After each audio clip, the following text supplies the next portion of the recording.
Hello and welcome to another lecture of halogen derivatives class 12 chemistry. मागील लेक्चरमध्ये आपण alkyl हॅलाइड्सच्या chemical properties study केलेल्या आहेत. आता या लेक्चरमध्ये अल्काइल हॅलाइडच्या प्रेझेन्स एखाद्या सॅम्पलमध्ये आहे किंवा हॅलोजन त्याच्यामध्ये आहे हे डिटेक्ट करण्याची एक लॅबोरेटरी टेस्ट आहे. तर आपण या लेक्चरमध्ये ती टेस्ट पाहूया आणि त्या पॉईंटला अनुसरून आपण काही नवीन कन्सेप्ट पाहणार आहोत. ओके, सो पहिल्यांदा आपण पाहूया laboratory test for alkyl halides. Laboratory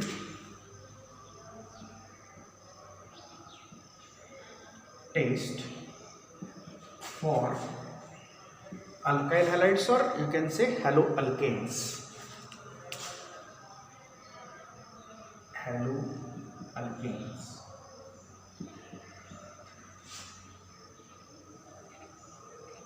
generally haloalkanes जे आहेत त्यांचं ॲक्वियस सोल्युशन हे न्यूट्रल असतं, परंतु ज्या वेळेला अल्काइल हॅलाइड्स हे एखाद्या ॲक्वियस अल्कली बरोबर बॉईल केले जातात, उदाहरणार्थ सोडियम हायड्रॉक्साईड किंवा पोटॅशियम हायड्रॉक्साईड, तर घडतं काय, तर अल्काइल हॅलाइड R-X हा ज्या वेळेला अल्कली बरोबर, अल्कलीमध्ये OH- आयन्स असतात, याच्याबरोबर ज्या वेळेला आपण बॉईल करतो त्यावेळेला अल्काइल हॅलाइडमधला हॅलोजन हा ह्या अल्काइल ग्रुपच्या कार्बन ॲटमला अटॅच असतो. हा हॅलोजन सेपरेट आउट होतो आणि OH ह्या अल्काइल ग्रुपला अटॅच होतो. त्यामुळे आपल्याला मिळणारा प्रोडक्ट असेल ROH प्लस X-. हा फ्री हॅलोजन जो आहे हा आपण अल्काइल हॅलाइड्सला ॲक्वियस अल्कली बरोबर बॉईल केल्यानंतर, म्हणजे सोडियम हायड्रॉक्साईड किंवा पोटॅशियम हायड्रॉक्साईड बरोबर बॉईल केल्यानंतर हॅलोजन जो आहे हा आपल्याला हॅलाइड आयन सेपरेट मिळतो. आणि जर ह्याची रिॲक्शन आपण डायल्यूट नायट्रिक ॲसिड आणि सिल्व्हर नायट्रेट बरोबर जर केली तर नेक्स्ट स्टेपमध्ये सिल्व्हर नायट्रेटमधला Ag+ आयन आणि ह्या सोल्युशनमधला हॅलोजन हे एकत्र येतात आणि तयार होतो AgX सिल्वर हॅलाइड आणि ह्याचा व्हाईट कलरचा प्रेसिपिटेट तयार होतो.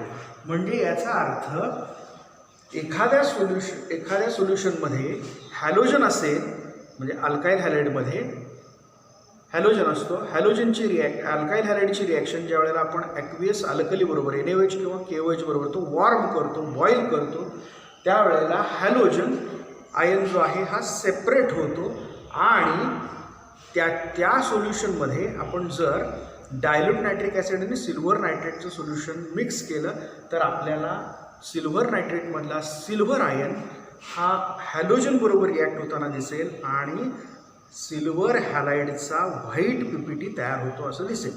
मग व्हाईट PPT तयार झाला याचाच अर्थ there is a presence of halide. Halide हा तिथं प्रेझेंट आहे असं आपल्याला सांगता येऊ शकेल. आता याला अनुसरून ही जी पहिली रिॲक्शन आहे याच्यामध्ये पहा, अल्काइल ग्रुपला जो हॅलोजन अटॅच आहे त्याची जागा दुसऱ्या एका ग्रुपनं घेतलेली आहे. अशा रिॲक्शन्सला आपण सबस्टिट्यूशन रिॲक्शन म्हणतो. सबस्टिट्यूशन रिॲक्शन म्हणजे काय, तर ज्या रिॲक्शनमध्ये कार्बनची हायब्रिडायझेशन स्टेट जी आहे त्याच्यामध्ये न फरक पडता एखादा ग्रुप जो आहे दुसऱ्या ग्रुपनं रिप्लेस केला जाईल त्याला आपण म्हणतो डिस्प्लेसमेंट किंवा त्यालाच आपण सबस्टिट्यूशन रिॲक्शन असं म्हणतो. आता ह्या सबस्टिट्यूशन रिॲक्शनचा एक नवीन कन्सेप्ट आपल्याला पाहायची आहे, nucleophilic substitution reaction. So nucleophilic substitution reaction. आताच आपण पाहिलं सबस्टिट्यूशन रिॲक्शन म्हणजे एखाद्या सबस्ट्रेटमध्ये कार्बन ॲटमला बॉन्डेड असलेला म्हणजेच अल्काइल ग्रुप आहे, त्याला बॉन्डेड असलेला हॅलाइड जो आहे हा हॅलोजन ग्रुप हा ज्या वेळेला अल्कली बरोबर आपण अल्काइल हॅलाइड बॉईल करतो त्यावेळेला या कार्बन ॲटमच्या स्टेट ऑफ हायब्रिडायझेशन स्टेट न बदलता त्यामधील एका ग्रुपची जागा दुसऱ्या ग्रुपने घेतली जाते, त्याला आपण सबस्टिट्यूशन रिॲक्शन असं म्हणतो. म्हणजे ROH प्लस X-. आता याच्यामध्ये हा ग्रुप जो आहे हा अटॅकिंग ग्रुप आहे आणि हा जो बाहेर पडतो त्याला आपण लिव्हिंग ग्रुप असं म्हणतो. मग ही झाली सबस्टिट्यूशन रिॲक्शन. म्हणजे सबस्टिट्यूशन रिॲक्शन म्हणजे आम्ही काय म्हणू शकतो की अशी रिॲक्शन ज्याच्यामध्ये सबस्ट्रेटमधला एखादा ग्रुप म्हणजे when a group bonded to a carbon atom in a substrate is replaced by, तो रिप्लेस केला जातो by another group to get a product मिळतो. पण कसा? Without change in the state of hybridization of the carbon atom, that is called as substitution reaction. मग nucleophilic substitution reaction म्हणजे काय? तर ज्या वेळेला एखादा स्ट्रॉंगर न्यूक्लिओफाईल हा वीकर न्यूक्लिओफाईलला रिप्लेस करतो त्यावेळेला आपण त्याला न्यूक्लिओफिलिक सबस्टिट्यूशन रिॲक्शन असं म्हणतो. फॉर एक्झाम्पल, जर RX आपण कन्सिडर केला, याच्यामध्ये असलेल्या अल्काइल ग्रुपमध्ये जो कार्बन ॲटम आहे आणि हॅलोजन ॲटम आहे याच्यामध्ये जो बॉन्ड आहे हा आपण इथं दाखवू शकतो. म्हणजेच R लिहिण्याऐवजी जर आपण असं लिहिलं तर आपल्याला हे व्यवस्थित कळेल. Carbon atom attached with halogen. आता हा जो बॉन्ड आहे अल्काइल हॅलाइडमधला कार्बन हॅलोजन जो बॉन्ड आहे हा बॉन्ड कोव्हॅलंट पण आहे पण तो पोलर असतो. कारण हॅलोजन जे आहेत हे मोर इलेक्ट्रोनिगेटिव्ह असतात आणि त्यामुळं हे जे शेअर्ड पेअर ऑफ इलेक्ट्रॉन आहे कार्बन आणि हॅलोजनमधलं तो हॅलोजन स्वतःकडं ओढण्याचा प्रयत्न करतो आणि त्यामुळं कार्बनवर पार्शियल निगेटिव्ह चार्ज येतो आणि हॅलोजनवर पार्शियल निगेटिव्ह चार्ज आणि कार्बनवर पार्शियल पॉझिटिव्ह चार्ज येतो. म्हणजे त्याचा अर्थ कार्बन पार्शियली पॉझिटिव्ह असतो, तो पॉझिटिव्हली चार्जड आहे म्हणजेच त्याला इलेक्ट्रॉनबद्दल अट्रॅक्शन आहे. That means it is an electrophilic centre. हे इलेक्ट्रोफिलिक सेंटर आहे and it gives nucleophilic reactions. त्यामुळं एखादा न्यूक्लिओफाईल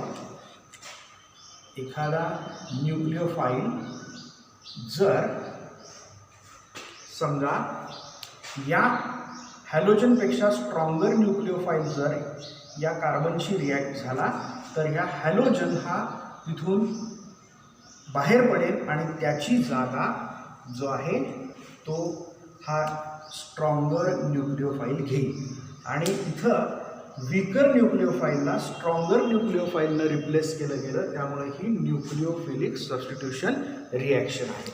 म्हणून आपण म्हणू शकतो न्यूक्लिओफिलिक सबस्टिट्यूशन रिॲक्शन म्हणजे काय? तर when a stronger nucleophile is substituted by when a weaker nucleophile is substituted by a stronger nucleophile, it is called as nucleophilic substitution reaction. आता ही सबस्टिट्यूशनची रिॲक्शन जी आहे त्याची रिॲक्टिव्हिटी ऑर्डर जी आहे ती दोन फॅक्टर्सवर अवलंबून आहे. म्हणून आपण म्हणू शकतो रिॲक्टिव्हिटी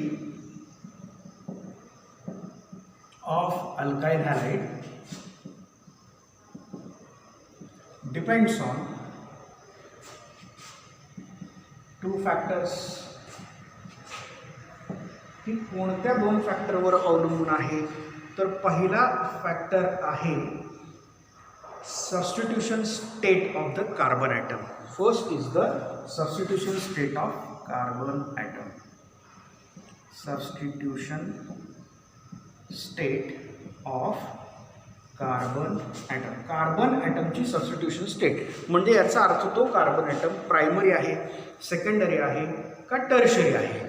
तर यांची रिॲक्टिव्हिटी ऑर्डर न्यूक्लिओफिलिक सबस्टिट्यूशन रिॲक्शनमध्ये रिॲक्टिव्हिटी ऑर्डर जी आहे प्रायमरी, सेकंडरी आणि टर्शियरी, याच्यामध्ये tertiary alkyl halides are more reactive than secondary than primary.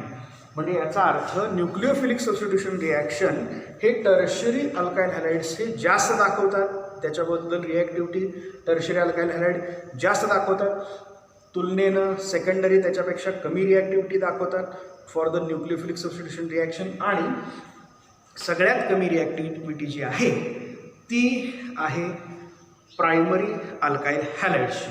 मग दुसरा फॅक्टर काय आहे? तर दुसरा फॅक्टर जो आहे नेचर ऑफ हॅलोजन, त्याला अल्काइल ग्रुपला कोणता हॅलोजन अटॅच आहे त्याच्यावर सुद्धा त्याची रिॲक्टिव्हिटी अवलंबून असते. त्यामुळं nature of halogen attached to the carbon atom. आता याच्यामध्ये क्लोरीन, ब्रोमीन आणि आयोडीन याच्या बाबतीत आपण कन्सिडर करणार आहोत. तर यामध्ये अल्काइल आयोडाइड्स जे आहेत हे मोस्ट रिॲक्टिव्हिटी दाखवतात न्यूक्लिओफिलिक सबस्टिट्यूशन रिॲक्शनला than alkyl bromide, and the least reactivity is of alkyl chloride. आता न्यूक्लिओफिलिक सबस्टिट्यूशन रिॲक्शन जे आहेत ह्या दोन प्रकारच्या आहेत. या लेक्चरमध्ये आपण एक प्रकार याच्यामधला पाहूया. दोन प्रकारांची नावं आहेत SN2 अँड SN1.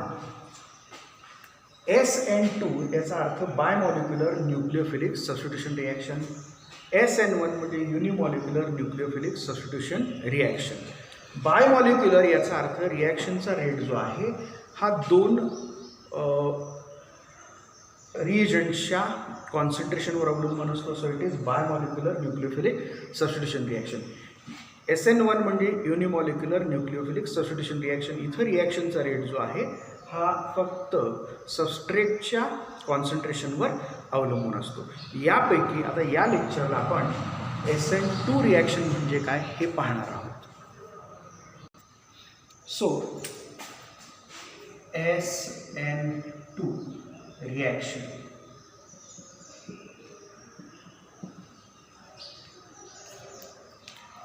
म्हणजेच bimolecular nucleophilic substitution reaction. Generally primary alkyl halides जी आहे ही SN2 रिॲक्शन दाखवतात. Primary alkyl halide. मग प्रायमरी अल्काइल हॅलाइड्स आपण एखादं उदाहरण कन्सिडर करूया. CH3Br, this is methyl bromide. when it is boiled with aqueous KOH, ज्याला आपण बॉईल करतो त्यावेळेला ब्रोमिन ॲटम जो आहे हा स्ट्रॉंग न्यूक्लिओफाईल OH न रिप्लेस केला जातो. So the product will be CH3OH plus KBr. जर हीच रिॲक्शन आयोनिक फॉर्ममध्ये लिहायची असेल तर आपण लिहू शकतो CH3Br plus OH minus, that will give CH3OH plus Br minus. म्हणजे इथं ब्रोमिन हा वीक न्यूक्लिओफाईल आहे, हा स्ट्रॉंगर न्यूक्लिओफाईल OH न रिप्लेस केला जातो. म्हणून आपण म्हणू शकतो alkaline hydrolysis of methyl bromide is SN2 reaction. So we can say alkaline hydrolysis of methyl bromide to give methyl alcohol is SN2 reaction. बऱ्याच वेळेला हा क्वेश्चन थेरीमध्ये विचारला जातो. Explain SN2 reaction mechanism with example. त्यावेळेला आपल्याला सांगता आलं पाहिजे alkaline hydrolysis of methyl bromide म्हणजेच that is a primary alkyl halide. This SN2 is related with primary alkyl halide.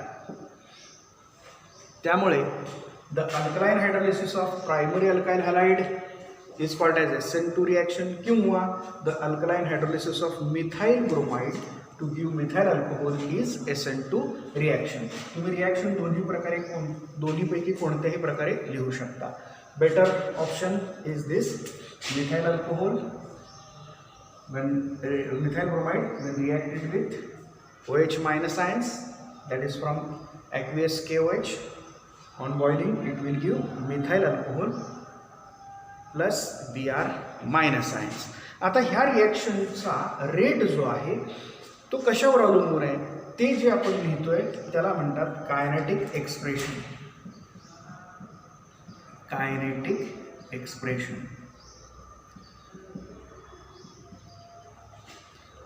Kinetic याचा अर्थ स्पीड. एक्सप्रेशन म्हणजे जे एक्सप्रेशन त्या रिॲक्शनचा स्पीड किंवा रेट दाखवतो त्याला आपण म्हणतो kinetic expression.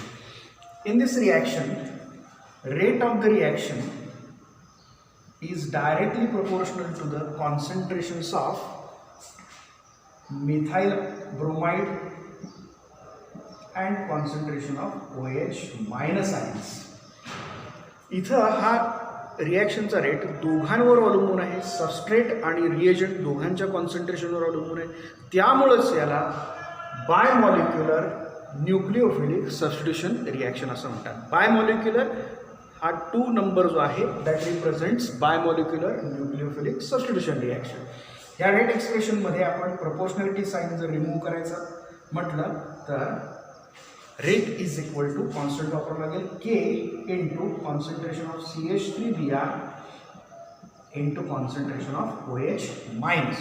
This is your rate expression और kinetic expression where K is known as rate constant. मग इथं एक्सप्लेनेशन आपल्याला करणं आवश्यक आहे. कायनेटिक एक्सप्रेशनमध्ये the rate of reaction depends on the concentration of substrate and concentration of reagent both. Therefore it is bimolecular nucleophilic substitution reaction. त्यानंतर rate expression लिहा. Rate is directly proportional to the concentration of methyl bromide into concentration of OH minus ions. Proportionality sign काढताना एक constant वापरा. So rate is equal to K into K is a constant into concentration of CH3Br into concentration of OH minus, where K is known as rate constant. त्यानंतर ह्या रिॲक्शनचा आपल्याला mechanism explain करायचं आहे. ही reaction कशी stepwise घडते हे सांगणं म्हणजेच त्याचं मेकॅनिझम सांगणं. So mechanism. तर पहिली गोष्ट SN2चं जे आपण मेकॅनिझम सांगतो आहे ही रिॲक्शन 1 स्टेप आहे. It is 1 step reaction. आता ह्या रिॲक्शनमध्ये नेमकं काय घडतं आणि कशा पद्धतीने ही रिॲक्शन स्टेप बाय स्टेप घडते हे डिस्क्राईब करणं म्हणजेच त्या रिॲक्शनचं मेकॅनिझम एक्सप्लेन करणं आहे. त्याकरिता रिॲक्शन पहिल्यांदा लक्षात घ्या म्हणजे मग आपल्याला त्याचं डिस्क्रिप्शन करता येऊ शकतं. तर अल्काइल हॅलाइड म्हणजे मिथाइल ब्रोमाइड आपण घेतलेला आहे सबस्ट्रेट म्हणून. Okay, this is your methyl bromide. याच्यामधला हा CBr बॉन्ड जो आहे इट इज पोलर.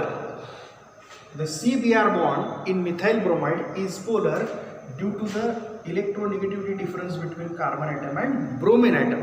ब्रोमिन हा जास्त इलेक्ट्रोनिगेटिव्ह असल्यामुळं हा शेअर्ड पेअर ऑफ इलेक्ट्रॉन स्वतःकडं ओढण्याचा प्रयत्न करेल आणि त्यामुळे याच्यावर पार्शल निगेटिव्ह चार्ज येईल आणि कार्बनवर येईल पार्शल पॉझिटिव्ह चार्ज. म्हणून आपण म्हणू शकतो in methyl bromide the C-Br bond is polar due to the difference between electronegativities of the carbon and bromine atom. या दोघांच्या इलेक्ट्रोनेगेटिव्हिटीज मधल्या डिफरन्समुळं हा बॉन्ड जो आहे हा पोलर आहे and therefore carbon acquires partial positive charge and bromine acquires partial negative charge. Therefore आता पुढे the stronger nucleophile OH minus.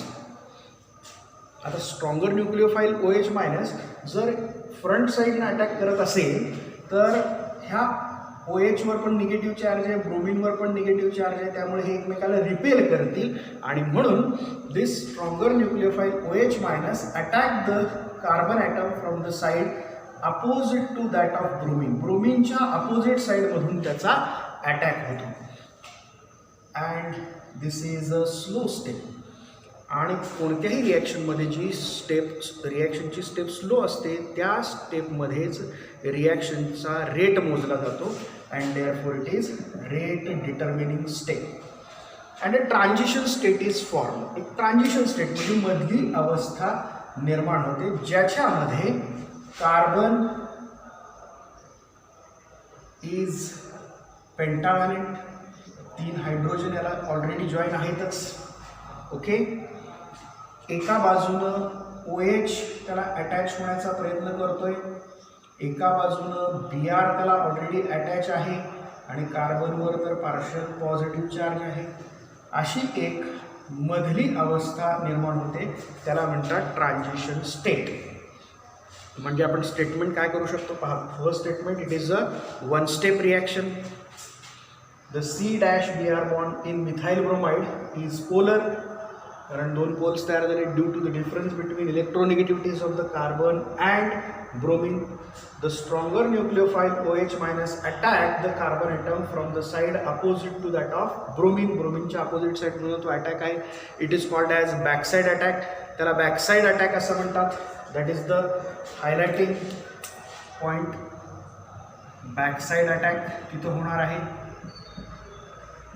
It is a slow step and called as rate determining step, and a transition state is formed. एक transition state तयार होते in which carbon is pentavalent. 5 ग्रुप्सना तो join आहे. 3 hydrogen, 1 bromine आणि 1 OH. Okay, आता carbon item जर पेंटाव्हॅलेंट असेल, कार्बनची valency तर आपल्याला माहिती 4 आहे, पण जर त्याला 5 ग्रुप जर अटॅच असतील तर तिथं एनर्जी वाढणार आहे, हाय एनर्जी होईल आणि ही स्टेज जी आहे ही अनस्टेबल स्टेट असणार आहे. आणि त्यामुळं ताबडतोब म्हणजे फास्ट पुढची रिॲक्शन घडणार आहे आणि त्याच्यामध्ये C-Br बॉन्ड ब्रेक होईल आणि COH बॉन्ड फॉर्म होईल आणि तुम्हाला OH बॉन्ड तयार झालेला दिसेल with 3 hydrogen atoms attach to the carbon atom आणि Br हा बाहेर पडेल. आता या रिॲक्शनमध्ये मिथाइल ब्रोमाइडचं जे कॉन्फिगरेशन होतं याच्यामध्ये पहा 3 हायड्रोजन आपल्याला लेफ्ट हँड साईडला दिसतात, पण तयार झालेल्या अल्कोहोलमध्ये 3 हायड्रोजन आपल्याला राईट हँड साईडला दिसतात. म्हणजेच इथं 100% त्या मॉलिक्युलचं इन्व्हर्शन झालं. त्यामुळे 100% inversion is form. One by one पुन्हा एकदा मी एक्सप्लेन करतो. It is one step reaction. त्यानंतर ही रिॲक्शन लिहा म्हणजे एक्सप्लेनेशनला सोपं जाईल. मिथाइल ब्रोमाइड पहिल्यांदा घ्या. मिथाइल ब्रोमाइडमधला C-Br bond in methyl bromide is polar due to the difference between electronegativities of carbon and bromine. Therefore carbon acquires partial positive charge and bromine acquires partial negative charge. OH minus attack the carbon atom from the side opposite to that of bromine. ब्रोमिनच्या opposite साईडमधून attack झाला. It is slow step and it is rate determining step and a transition state is formed. In the transition state, carbon atom is pentavalent. It is joined to 5 different groups, 3 hydrogen atoms, 1 bromine atom and 1 OH group. Therefore, this state contains highest energy. याची energy सगळ्यात जास्त असणार. And therefore it is unstable. This is unstable state and therefore the C-Br bond readily breaks. C-Br bond break होतो and COH bond formed at the same time. म्हणजे simultaneously तो bond form होतो and a product with 100% inversion is formed. आता ही reaction आपण कशी घडते हे डायग्रॅमॅटिकली दाखवू शकतो. त्याला आपण एनर्जी प्रोफाईल डायग्रॅम असं म्हणतोय. So let us draw the energy profile diagram. Energy profile diagram. याच्यामध्ये पोटेन्शियल एनर्जी आणि टाइम यांच्यामध्ये एक ग्राफ प्लॉट करतात. Potential energy on Y axis and time is on x axis. सगळ्यात सुरुवातीला आपल्याला सबस्ट्रेट आणि रिएजंट दिसतात. ते दोन्ही स्टेबल आहेत, त्यामुळं त्यांची एनर्जी सर्वात कमी असणार आहे. त्यानंतर ज्या वेळेला इथं आपण लिहू शकतो CH3Br + OH-. पण ज्या वेळेला OHचा ह्या कार्बनवर अटॅक होतो त्यावेळेला एक ट्रान्झिशन स्टेट होते आणि त्यामुळं एनर्जी ही वाढत जाणार आहे. इथं तुम्हाला मिळणार आहे transition state where carbon is pentavalent, that is containing highest energy. आणि त्यानंतर CBr बॉन्ड ब्रेक होईल आणि COH बॉन्ड तयार होऊन प्रोडक्ट तयार होणार. Products are more stable than the reactants. Product हे रिॲक्टंटपेक्षा जास्त स्टेबल असतात, त्यामुळं रिॲक्टंटपेक्षा लोअर एनर्जी स्टेटला ते आपल्याला दाखवावे लागतील. त्यामुळे एनर्जी फॉल होईल आणि इथं प्रोडक्ट तुम्हाला तयार झालेलं दिसेल CH3OH + Br-. आता ही रिॲक्शन घडण्यासाठी ह्या ओरिजिनल या रिॲक्टंटची एनर्जी जी आहे तिथून ट्रान्झिशन स्टेटच्या इथंपर्यंत जेवढी एनर्जी लागते त्याला आपण म्हणतो ΔH. That is heat of reaction, where ΔH it is energy of activation. ΔE किंवा EA, ΔEA energy of activation.